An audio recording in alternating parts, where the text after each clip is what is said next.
So facilitating our student panel today is Dr. Robert Awkward, who is the Assistant Commissioner for Academic Effectiveness for the Massachusetts Department of Higher Education. Bob also leads the Massachusetts OER Council and state work. He is well versed in this, and he does a lot of work with student advocates of OER. So Bob, I'm going to ask you to take a seat, and then we'll have our student panelists introduce themselves. Hi, how is everyone? It's the first time we've actually seen each other live. We've been talking virtually. Hi, how is everybody doing? That's a tough act to follow right there. I can't believe we're coming up next. Are you kidding me? That was the best OER 101 I have ever seen. There's no way you could leave this session and not fully understand what this issue is, what it's about, where is it going. That was fabulous. Thank you so much, Nicole. Yeah, that was really well done. And although this is the team that's now going to present to you, we have to also give a shout out to our good friend up there, Dr. Nicholas Simon from, you thought you were getting away, who helped work with the students to prepare them for this. So thank you so much for that. And so now we get to hear from the folks that all of this is about. Because at the end of the day, right, this work is all about these folks right here. So this is very important to help set the stage why this is important to them. What's the benefits to them? Because again, for each of you going back to your institutions and those of you who are online listening, it's about the students. It's about the students. As we learned in our work in Massachusetts, developing the equity agenda that we have been working on for the last year and a half, one of the messages the students said to us is, don't talk about us without us. Remember that quote. We were like, everyone in the room was like, whoa, don't talk about us without us. So that's why they're here. So we're not talking about them. We're going to hear from them and allow it to inform your thinking about why this is important. So with that, we ready? Oh, yeah. Let's do it. Let's start with Nellie with the first question. And Nellie, how did it feel to have access to your course materials on the first day of class for free? And you heard Nicole talk about that, the importance of that. What was the benefit on day one for you? Sorry to interrupt you. Oh, we didn't introduce you all. Introductions. See, listen, I can't do this work without Yorgo. See, Yorgo has actually graduated. He thinks he's actually leaving us. He's not leaving us. He just doesn't know that. He has my phone number. I cannot escape. Let me tell you something about that. Nicole mentioned that the work that we're doing in Massachusetts, which of course I'm not. I may be the statewide coordinator, but I do this with a great team, including Sue Tashton, who's sitting in the back row up there. Wave, Sue, who's the co-chair of our advisory council, and Yorgo, who was the chair of the student advisory council, which is the student government presidents from all the public institutions, and he chaired that, served on the board of higher education. So he was a great ally and advocate for OER, as you can imagine, and was part of the group that went to our Board of Education in 2018 and said, you guys got to get on this. You got to get on. There's an issue of great concern to us as students, and you guys have to get on it. That's really what kicked off our initiative. So again, kudos to the students who have led this effort. So since you all have great things to say about yourselves, and he is now a graduate. I can't believe he's left us. He's actually gone off. He's got a job. He's actually working now, but you see we're still holding on to him. So Yorgo, tell about yourself, and each one of you say who you are, where you're at, and what you're studying, etc. So hello, everyone. My name is Yorgo Gushi. My pronouns are he, him. I am a graduate of Quinsigamond Community College, and I recently graduated from Worcester Polytechnic Institute with my bachelor's in electrical and computer engineering. And I'm currently pursuing my master's degree at WPI while also working full-time as an electrical engineer. From 2019 to 2022, I served as chair of the Student Advisory Council to the Massachusetts Board of Higher Education, as community college's segmental advisor to the board, member of the statewide OER Advisory Council, and I recently also served on the steering committee that worked on the 10-year strategic plan for racial equity for the state of Massachusetts. I advocated on behalf of the OER mission in all of my capacities that I mentioned earlier, and I feel very emotional whenever I talk about OER. We've worked with Bob for a really long time, and I am very happy to be here today to share my passion about OER, answer questions, learn with and from you. So thank you. Thank you, Yorgo. Hi, so I'm Kiana Cole. I go by Kiana, and I'm studying sociology at Eastern Campus University, and I recently got to OER this spring through Professor Summit. Where'd he go? Where'd he go? Oh. Hi, everyone. I'm Nelly Gonzalez. I started out at Gateway Community College, and I just recently graduated from Eastern as a sociology and education major. And I got introduced to OER through Dr. Simon as well. I started out with one class, and then I had him for like 2 more semesters, and here I am. So thank you. That's a good question. Do you maybe need to be passing the mics? I don't think they're really picking you up from where you're. I figured it too. I think they may actually just pop. Do they pop out of there? Yeah, just and then you can pass them. Ah, much easier. Hi, my name is Marcel Raisbeck. I use he, him pronouns. I started out at Middlesex Community College on the Lowell campus, educating students about open educational resources, getting connected with faculty. And since then, I've moved to UMass Amherst, where I've been doing equity projects centering around disability equity in higher ed. All right, there's the stellar cast. So, back to you, Nelly, our correspondent in Moscow. So how did it feel to have access to your course materials on the first day of class for free? What was the benefit on day one for you? Yeah, so as I mentioned, it was a big surprise, because I was not even aware of open educational resources until I received my syllabus on the first day of class. I was lucky enough that when I was going to Eastern, I had a scholarship and I had a stipend, so I wasn't really worried about my textbooks financially. But if I thought back at Gateway Community College, it would have been very helpful, working full time and attending full time. It would have saved me a lot of time and a lot of money. I think the stress that comes from having textbooks, there's a lot of classes that require at least one textbook, if not more. So it definitely adds up. Like I'll have classes that require up to 2 or 3 books, and it just adds up. So it was definitely a pleasant surprise, and also having access to it on that same day, being able to print it, a couple of chapters at a time was definitely very helpful for me. Mm-hmm. Thank you, Nelly.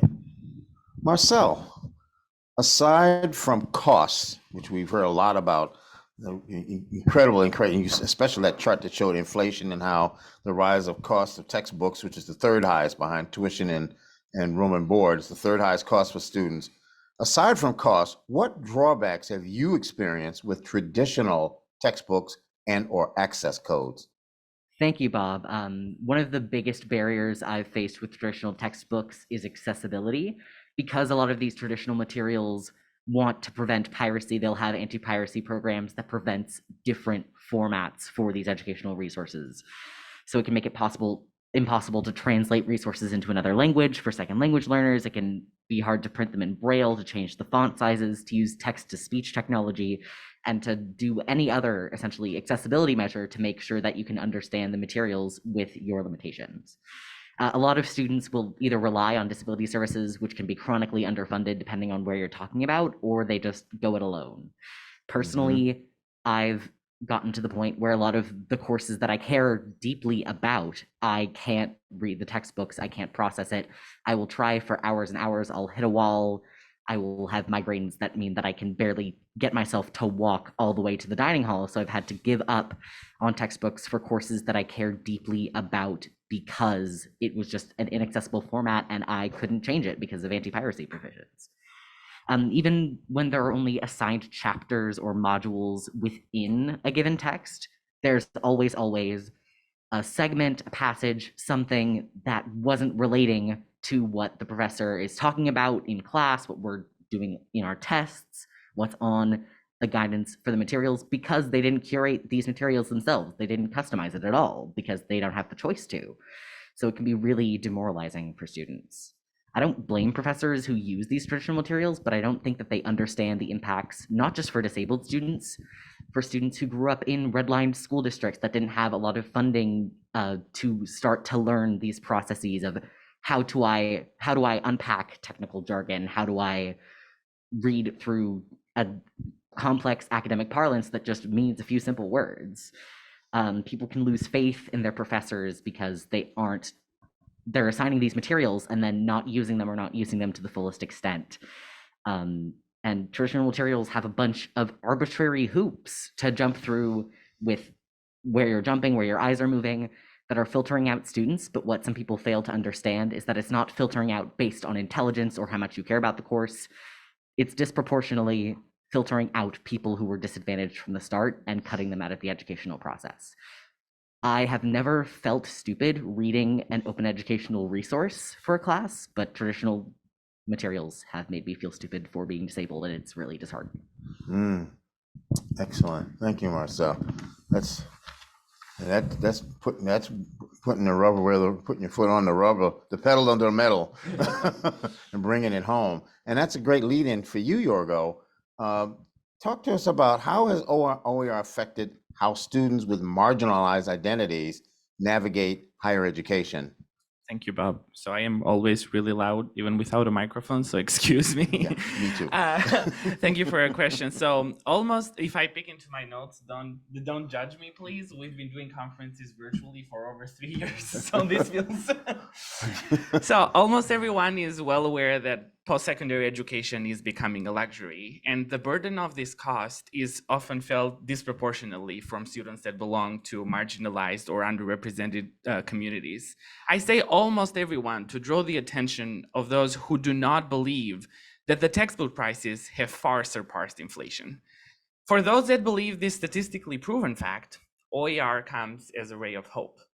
A study of the Department of Psychology at Washington State University suggests that first-generation and ethnic minority students experience more negative outcomes as a result of textbook costs than their peers. Specifically, first-generation students more often report taking fewer classes, not transferring, withdrawing, or dropping from a course because of how expensive their textbooks were. This is where the OER access hypothesis comes in, which refers to the idea that OER improves performance because students have more access to a textbook and to a specific course. I can attest that from personal experience and from the experience of my peers. When I first came to the US in 2018 as an immigrant speaking broken English, having to buy a $250 physics book, you saw the physics book walking around, had me reconsider the academic path that I had taken. This one experience and others could have pushed me to contribute to this leaky pipeline of students in science, technology, engineering, and math, or widely known as STEM. OER serves as a repair tool, which I like to call, of this leaky pipeline, as it increases the flow of students into a certain course because they have access to material, which before would have been financially unreachable. By no means I am saying that OER is the God-sent savior that will eliminate educational inequities. OER is not the solution, though it is one very important component of the solution that addresses and surfaces issues with educational equity while simultaneously maintaining the quality of students' education. So the OER perspective assumes that every student's voice and contributions will be equally acknowledged and validated, and that systems of privilege will and should be suspended. Students. Okay, for this question, we're gonna need a couple of you to help us with this. We'll start with Kiana and then we'll have Nellie. One central aspect of OER is the ability to modify, transform, combine, and create new educational resources, or the so-called 5 Rs that you just learned about from Nicole, right? The reuse, retain, reuse, revise, remix, and redistribute. How has OER impacted your learning journey, given that reality? Start with you, Kiana. Okay, you can hear me. So I learned about OUI. My relation started this earlier this year in my sociology classes, and it was very new to me because it's not traditional at all. So our job was, along with my classmates, was to make quizzes. So we created quizzes using theorists and their articles. And what was cool about that is that we got to use it and create it ourselves. So we learned a lot of skills for that, personal and interpersonal skills such as communication. So it was very vulnerable and to reach out to people and say, hey, this is my name, what's your name, and let's work together. So it's a lot of collaborative work and a lot of group work, and we had to review a lot because we had to make sure that the questions reflected the main topics of the article. So it was a lot of, patience with yourself, patience with each other, and I learned, or still learning, that pedagogy is still affecting me today, and it affects you in job interviews, and still with meeting other people and just taking that first step um, to be patient with yourself, to understand that y'all start somewhere. Mm-hmm. Thank you, Kiana. Mhm. And Nellie. For me, it was very exciting because I said, aside from the cost, just the work and how you do it. I was also in Dr. Simon's class, and as an education major, I want to teach. So when I am in classes as well, it's different from when you're sitting just looking at lessons and reading like your traditional textbooks, then learning that information first, and then how can I explain it to other students, or how can I understand it better from other students. So for me, it was very exciting. As well as Kiana, I did do questions. I also created some educational videos for the students of the Wilmantic community, so that was very exciting for me to be able to connect to other students and for them to see a little bit of themselves in the work that I created. And then I was able to see as well when I did my student teaching. I was able to see a little bit of that with, I had a first grade class, and they themselves, talked about specific topics that they knew about, and other students were able to look at those videos as well. So it was definitely very exciting. It makes you want to participate more in the class rather than just memorize the information. So you're gaining that knowledge and then sharing it with others as well. Mm-hmm. Actually, you're that's very useful, Nellie, because it makes me want to talk a little bit about, because what you're basically talking about is open pedagogy, and that's in the field. That's what is known as open pedagogy. The idea, and you heard Nicole talk a little bit about it. They're talking about it. The opportunity for students to contribute to the OER and supplemental educational materials, and help basically co-create knowledge. So their ability to do that, whether it's to create examples or come up with problems or help pick out stories to put into it, like the story you were talking about in East LA, to be able to customize the material so it's relevant to the students in the class. This is huge. In traditional textbook, you can't do that. The book is the book. You get it? That's it. There's nothing you can do to make that more real. But OER provides the opportunity for productive engagement in this work, so the students feel ownership. So if the students are feeling ownership, they're more engaged, they're more involved in the learning, as you can hear them is sharing, which means they're going to pay more attention, they're going to learn more, they're going to retain more, they're going to walk away from the course more, and now the material has been developed is even more meaningful, that gets now used by other students who are like the students who helped develop it. It's a wonderful thing. So I'm going to ask Kiana and Marcel to talk a little about this. So how do you see your own identities and lived experiences reflected in traditional learning materials? And how might this idea of open pedagogy serve as a means to improve upon this? Kiana. I'll start. So for me, I don't see minorities represented. They're either misrepresented or not represented enough in traditional textbooks. So most textbooks are made from California and Texas. So it's a very different perspective, students and people-wise. So being from Connecticut, and just in general, we can use OUR to show what it's like to be made to be students in Connecticut. We can change the images. We might want to change the text if we like, to be more relevant, and just to show and include more inclusion, diversity in everybody. Mm-hmm. Excellent. Marcel. Thank you so much, Kiana. I've had the privilege of contributing with my peers in open pedagogy, and it's been an excellent way from a student perspective to get invested in that course. I felt much more motivated coming into class, knowing that I was presenting to my peers, and my peers felt more motivated to come into class and present to me. They were checking in when they missed a day, like, hey, what did you present about? And when we had these readings, they weren't necessarily OER readings, but they were open and free from the first day. We would look at them and we would present based on our perspectives. How do our marginalized identities feed into how do we interpret this text? How do we communicate that with each other? And it was just an opportunity for me as a disabled and queer person to present, this is the gap in the text. This is what I wish I had seen more from the author, and that's brought into class discussion. And it happens every semester. So some stuff is reused in how the professor talks about it before open discussion, and the rest is just, it gets recreated in every course. And it really helped me invest more into the class and to learn so much more about the lived experiences of marginalized identities that I've never lived through. Mm-hmm. Excellent. Another one of the real challenges in this work in OER is around something, and I think Dr. Thomas mentioned it this morning. I know Nicole talked about it, which is around course marking, what we call course marking. And this question is going to go to Nellie. Get Nellie and Marcel. I'll get ready. Course marking is basically flagging courses with some discrete way so the student know a course indeed is OER, whether that's open or low cost, and again, very specific definitions around low cost.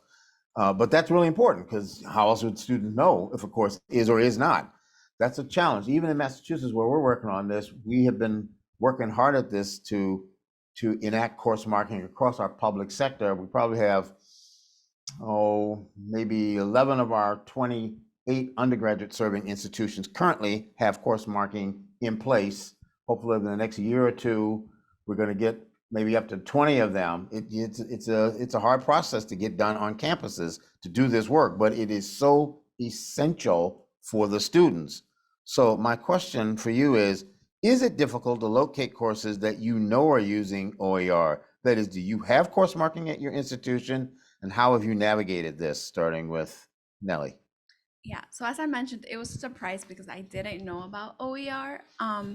But when I reflect back, when I'm creating my schedule, I have to think of how many classes can I take in the least amount of days, because the other days I have to use it, to get in my 40 hours or just fix my schedule for work. So course markings would be very, very helpful, because some students might just pick their classes based on, this class has OER, so I don't have to worry about the textbooks. Because I believe after creating a schedule can be very stressful, but then once you have your courses, then you have to go and spend more time on the research of obtaining the textbooks. So a lot of comparing. I know Nicole showed us the different websites. So I remember at Gateway, I have this class. Now I need to go on Chegg, Amazon, and Barnes & Nobles to compare all three prices, and then, try and see which one works out better. So OER just saves you some time and some stress as well as a student when creating your schedule. Thank you so much, Nellie. That is excellent to hear that there's stuff we can do to improve on this experience, because it's just scrolling through and it feels so mindless. I had the privilege at my community college before I transferred to my four-year institution that they had course marking, and it was extremely simple. When I was looking through the course, it would be right there with the heading, with who was teaching, the red marker of this course has no course marking for cost. This is low cost, defined as $40 or less strictly, and this is a no cost open ed course. And it was such a relief to be able to navigate that as a student. And then when I transferred to my four-year institution, my major is a majority free textbooks, but the institution itself does not have course markings. So it's much stronger on my romantic partner. They are homeless and rely on myself and my mother for support during the summer, and during the semester they're going in on their own, and it's a really emotionally taxing experience to be sitting there with them, trying to comfort them while they're asking their friends online, hey, can you help me pay for this textbook? Hey, can you help me navigate through this? And I think that they deserve the choice to be able to say, I don't want to deal with this. I want to take the lowest cost course in terms of educational materials. And I think that's something that folks in this room and folks on Zoom have the power to work toward that change. Excellent. And since we have policymaker folks here, both at campus and system, state, attending this today, let me just say something about this, because one of the canards that you hear people saying is, well, if you advertise OER, if you put it in course marking, students are more likely to sign up for for open courses. Yes. But that's not it. I mean, yes, they will, obviously. That's why we're doing that. But, obviously faculty still have the option to choose the materials that they choose based on their sense of what's important to meet the disciplinary needs that they have. Will it encourage more faculty to consider adapting, or creating OER? We certainly hope so. But obviously, if students have to take courses, they have to take them. There's so many sections left. So are the open courses more likely to fill first? Yes. But if you got to take the course, then you have to sign up for what's left. So some of the folks are going to be in traditional courses. So I say that just to make the point, because again, faculty may say, well, if we do this, it's going to encourage more students to do that. Well, this is about equity. It's about reducing costs. It's about improving student learning outcomes. So yes, we should still keep doing this because it does all of those things. And as a practicing faculty member, and the reason I know so much about that textbook that she put up, the DemandQ textbook, is I used to use that textbook and it was $225 when I was using it. And then I got Sue Tastron gave me this drink that I swallowed at one of the Northeast OER conference, this Kool-Aid, and now I had to give that up, because once I realized I could find material, OER material, that turns out to be better for my students. They're performing better with the OER material. Now I do low cost, so it's called Lumen Learning, so it's a $40 fee for the interactive stuff, but $40 is a lot less than $225. So actually, I'm sorry, I said 40. It's $25 instead of $225. So I'm saving every one of those students, 25 students, $200 a person every semester, because I teach this course every semester. So, it is, if you can do it, and you can do it. There are people who, and there's no doubt, there's some disciplines where there's less of this material, but there's a lot of it out there, and people need to explore it, especially as you hear the students talking about the trade-offs they're making. You have to at least look and see what's available. And I'm telling you, once you try it, it's going to be like, wow. After my first semester, I thought, why in the heck did I do this earlier? I can't believe this. I mean, students were performing better. They were all engaged. I didn't get those emails. Any faculty here or online, you get those emails 4 weeks into the course, 6 weeks into the course. Professor, I didn't buy my book. Is there something you can do to help me with this? Like, what can I do to help you? It's 4 weeks into the course. What have you been using for the last 4 weeks? Oh my gosh, no wonder the person's not doing well. Right, that's what happens. So that's for the faculty to bring that, because there are going to be folks who are going to have an issue with that. But the bottom line and the impact it provides, there's not a question about that. So let's hit a couple of things. One, nationally, since Nicole talked to us about some things that are going on nationally, and the West Virginia. Wow. There's quite a bit of state legislation around OER, some that has been developed, more that's developing. Yorgo, if you had the ear of a local legislator, maybe we have some here or online, I hope, maybe, what would you want to tell them about OER? So local legislators avoid me. I've sent them so many letters and emails. I've been to their offices. They know me on a first name basis. So I wrote a letter/email recently. So I will read that to answer my question. So, dear legislator, since 2006, the cost of textbooks has increased 4 times the rate of inflation. Of course. I don't mind. As long as you give him attribution. As long as you have creative commons. Can I start? So, dear legislator, since 2006, the cost of textbooks has increased 4 times the rate of inflation. The textbook market does not function like others, where companies compete for their share of the market, and the laws of supply and demand affect the price of the product.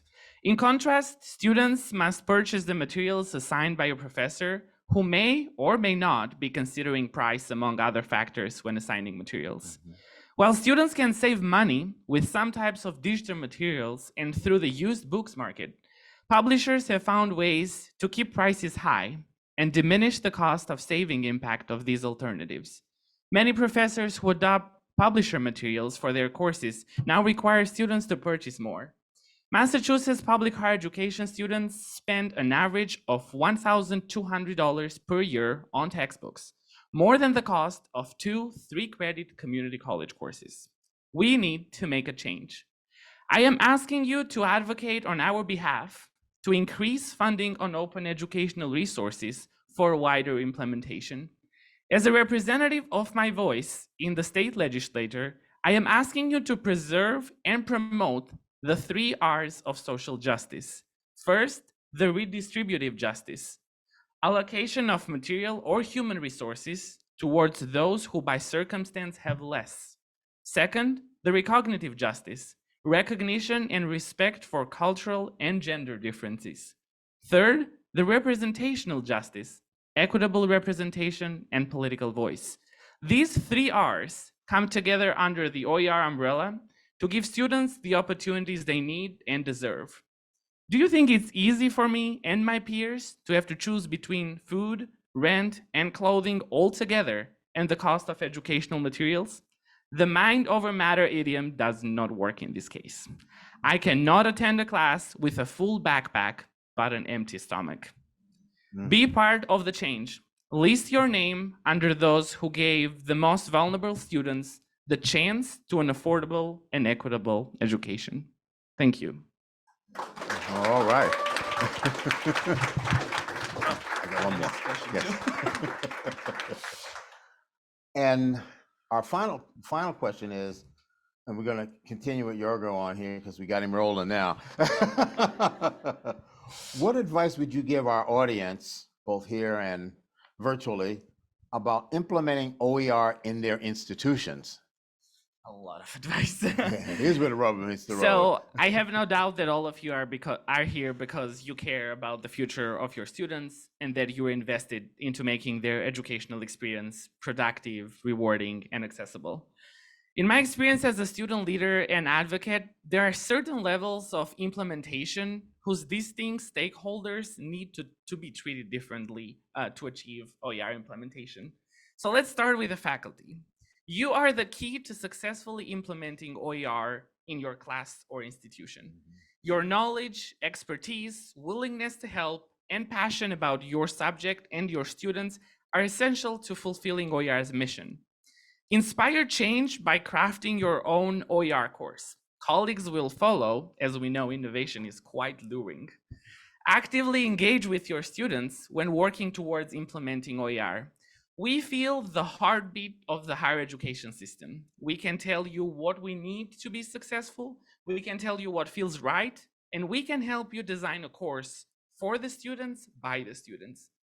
Next, we go to institution administrators. By creating policies and support structures within the institution, an administrator can create such a fertile soil for OER to grow.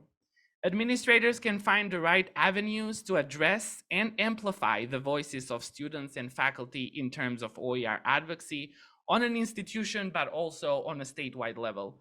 Approach your faculty senate, your student government, and most importantly, ask questions. This is how you know what's going on in your institution and how you can help your students to be successful. So last but not least, the students. We are the great catalyzer when it comes to inspiring change. We speak from personal experience when it comes to OER, no data or studies, just real life bank statements who scream, "You're buying a book this expensive? You got to be kidding me." Students, raise your voice, share your lived experiences and those of your peers. Present the reality as is. Reach out to professors, college administrators, and legislators. Do not feel like you're alone. Work with your classmates and friends to show that textbook affordability is not an isolated issue, but a widespread phenomenon. Last, make sure to spread the word about OER.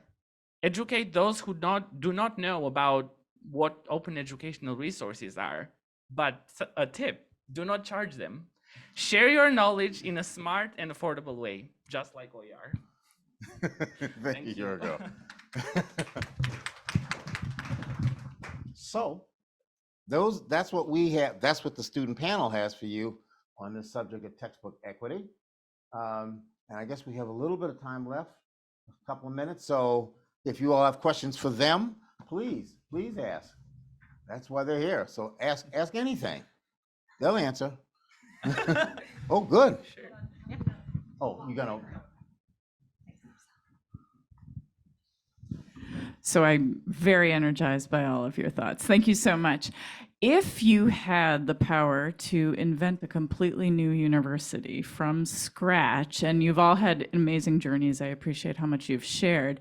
If you think about what that new university should do in the first semester for students, I'd be very curious to hear your thoughts about that and OER, because you've talked about in some of the ways you've learned to use OER with some of your professors. Maybe you've come to it by yourselves. What would you do in your first semester to design a new approach? I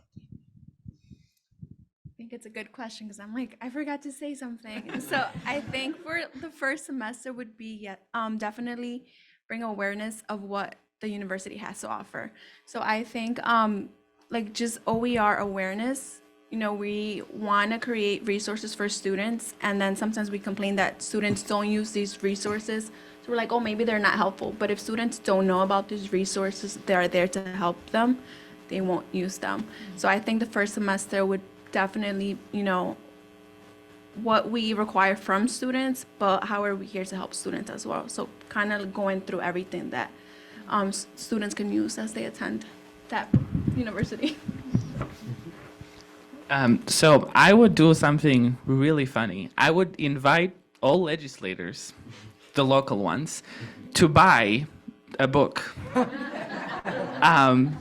And also the access code, because that's a really important part. Yeah. I would invite them to buy 2 textbooks actually for 2 courses for the first semester, so they would get a feel of how students feel and how what things they have to do to afford these courses.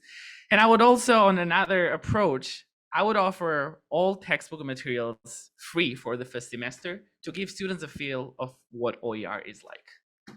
So I think these are my 2 strategies. Quite unreachable, but in the future, maybe, yes. I think Marcy, did you want to? Yeah, I think just transparency. Be clear about what the university has to offer in terms of how much can we do openly, how much can't we do openly, what that barrier is, and also communicating and forming genuine, respectful connections with faculty members, with their unions, connecting with them and seeing what are the gaps that they feel exist in open ed. How can the university, with the resources that they have, help fill them? And how can we get to a point where there is no such thing as a Z degree because they're all Z degrees? I would say to have more students get more into the library. I know some students don't have the time for it, but to really understand what the library has is part of our tuition. So we pay for a lot of the things we have access to and I don't know how to use all of it, but I try to use some of it. So, and this is a small little thing. I think it'd be very beneficial to have, you know, round tables for students to sit at than everyone facing the front of the room. I know it's small, but I think it does make a difference. And to getting to know your classmates and to have that kind and opening environment. Thank you. I think he had his question up there. Can I just add one more thing to that? There are some really great open like college success textbooks, and because they're OER, you could adapt them for your own campus. So to raise the students' points of like helping them be aware of what they have at their university, you could have students contribute like, you know, what I wish I knew my first semester at my college. So that's what I would do. I would add also make sure course marking is implemented so students know where the courses are. And I would say, since we're talking about we're doing this idealized thing. I'd say the first 2 years, the textbook should be free for all the courses. So students get that traction and get moving and get successful. Hi, I'm Tom Raffensperger from Westfield State University in Massachusetts, and I was wondering, how did you first learn about OERs, and what do you think is the best way of spreading the word among students? Because we find that knowledge of OER seems to be very mixed in our student population. I can start with that. So I got to learn about open educational resources through my involvement with the student government, student advisory council, and then working on the state level. But I found out while being an advocate and trying to spread the word to my fellow peers that the student-to-student communication is one of the most important parts about spreading the word regarding OER. When you get into a class, meeting your friend, and they're like, oh, I have this book that's OER, it's low cost, that I used in one of my previous courses. Do you know about that? And that's how the student learns. Also, professors are one of the best resources. When you get into a class and your instructor says, oh, in a previous course or in this course, I've used OER, students get to know about it. It just takes 2 minutes to explain what open educational resources is, but that eye-opening moment, then when you start seeking OER courses and using OER courses, I think that's the true reward of it. So I learned through OER through Professor Simon. It was part of the curriculum. He was trying something new, a project. So for us to create quizzes for later students.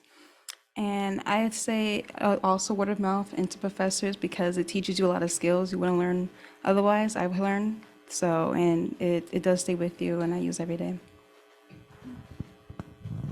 Yes, so I did say it was a surprise to me. So through Dr. Simon when I received the syllabus, but I think now, like, especially if you have like other friends that are still in college or they're gonna start attending college, you know, now that I know about OER, that's something I would say, hey, look out for courses that have this. So now that I'm thinking about it, I think having a description of OER before students like register, like if you go through a website and kind of like a, I don't know, like a little message or a little preview, like, oh, like OER resources, what they are, and they might be able to look for them as they register for courses, like a small description. Absolutely. I learned about OER through the application for OER Ambassador, and I was like, oh, I know this. I was a homeschooled student. I've like built up from myself. And I'd say, like, when possible, just motivate students to connect with their librarians, because this is like one thing that a lot of librarians champion, and it's a huge central resource. Just be like, pizza and study night, and also learn about what's going on at your university. Raffle, fun freshman games, and also what's a course reserve? How do I figure out which of my courses have low cost? Just sort of bringing students into community where they'll be talking about it for a couple days because they're like, did you get to bring the last box of pizza home? Like, because when you're a student, like the students who are the most economically disadvantaged, who are trading their money in and sacrificing meals for textbooks, they'll be hungry. So bring in the people who you know are going to be disadvantaged and who need OER the most, and focus on those voices in whatever way you can. Yeah. Yeah, we can do one more. Yeah. And I think there's also one in the chat. We have a question coming in over the online Q&A. Let's do the online one first. Kurt Newton asks, any observations on OER use and its potential in more advanced classes versus introductory or general education? Can talk about that. So I've used OER being a STEM major. OER is kind of tough to be found in those disciplines, which I hope in the near future that won't be the case. But I mostly had the opportunity to work with OER materials in introductory courses. The physics book that just went around, though, would not be considered an introductory course, because usually books like that are part of a 3-course program where you take physics 1, 2, and 3. So I think that's a really good resource. And skimming through the book as an engineer, I think it was actually really good. So I believe with support from faculty who are experts in the field, OER could be easily implemented into more high-level courses, and why not even graduate courses? We know graduate school is extremely expensive, and I'm paying for that right now, so it feels really bad. But yes, that's what I had.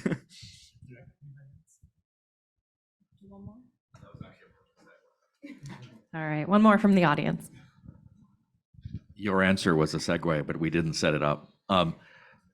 So I'll ask the question, but then I'm going to explain why I'm asking it. So my question really is, over the course of time that each of you have been students, what are positive changes you're seeing? And the reason I'm asking, so let me introduce myself. I'm Krishna Rajagopal. I am a professor of physics at MIT. I teach intro physics, not from this textbook that went around, but I could. It's a good book. When I teach intro physics at MIT with 800 students, there's no cost for materials. That didn't used to be the case. 25 years ago when I started, that wouldn't have been what I said. It's gotten better. For 5 years, the reason I'm here also is 5 years. For 5 years, I was Dean for Digital Learning, which meant I led open courseware. So at the culture at MIT is we share everything openly. And I hope that people out there are taking our materials and turning them into textbooks. That's what we want to see happening. But the anecdote, which to me, I did this in preparation for today. I asked one of my students, I actually asked a couple, I'm going to tell one anecdote for time. So I asked a student who just graduated from MIT, graduating senior, graduated this past May, 4 years at MIT, majored in physics and math, double major, with a minor in writing. So she took intro physics, intro calculus, intro chemistry, intro biology. She took lots of advanced physics classes. She took lots of advanced math classes. Like every MIT student, she took humanities, arts, and social sciences every semester. So 8 humanities, social sciences, or arts classes. For her, many of those were writing literature classes. I asked her, in 4 years at MIT, how much did you spend on books and materials? I would ask you to guess, but I don't want to do that. The answer was $20 in 4 years. Wow. I don't think that's untypical. I don't have data. That's an anecdote, not data. But the world has changed a lot in the last few years on my campus. And this, by the way, this student, just to be clear, this student, I have had many economically disadvantaged students at MIT whom I've taught, mentored, advised, for whom that might have been the answer because of economic disadvantage. This wasn't the case for the student I'm talking about. Both her parents are doctors. So she's not disadvantaged. The reason that she didn't spend only $20 was not economic disadvantage. It's just that's the way our students are learning today, and the world is. This answer would have been different 5 years ago. Leave apart 25. So my question to the students: you don't have 25 years baseline, but many of you have 5. Give us examples of how we heard. There's lots of examples of bad things happening. Textbook prices going up, publishers doing evil things. But give us some examples of good change that you've seen over your time baseline. I'll start again. So thank you for sharing your experience. I definitely feel that things have changed. When I started as a freshman in 2018, that physics book we're talking about, I think this became the center of our conversation today. It was $215, $300 something that I had to pay for it. And then as I moved on, I transferred from Quinsigamond Community College to Worcester Polytechnic Institute. And I figured that I had an opportunity to choose from a wider variety of course materials in terms of their prices. Be that open educational resources materials, which in my freshman year I did not know about, or I did not necessarily know. I might have heard about OER, but I did not necessarily know that they offered, let's say, physics courses or calculus. So when I transferred to WPI and then I started understanding better what OER could do, I started accessing OpenStax. I accessed the other website we shared, which I'm forgetting the name right now, but that was a positive change that I encountered. And thank you for mentioning that, because we talked about the bad things, but we also have to talk about the good things, because there's always good things. So I found opportunities on more affordable textbooks. MIT is a perfect example of open education, let's say, because all the materials MIT shares are extremely useful, let's say, especially for students in the sciences. I have used many of the MIT materials myself as an electrical engineer, and they were really helpful. So that's something, the MIT example would be something that OER could use and say, we want to do this. We want students that go to MIT, one of the most prestigious institutions about engineering, and students to save money and pay only $20. That's insane. But anybody else would like to add something? I would say like the mentorship, as I started in New York, LaGuardia Community College. When I moved to Connecticut, probably like a couple courses transferred, so I basically had to start all over, which was the worst. But I started at Gateway Community College and then transferred to Eastern.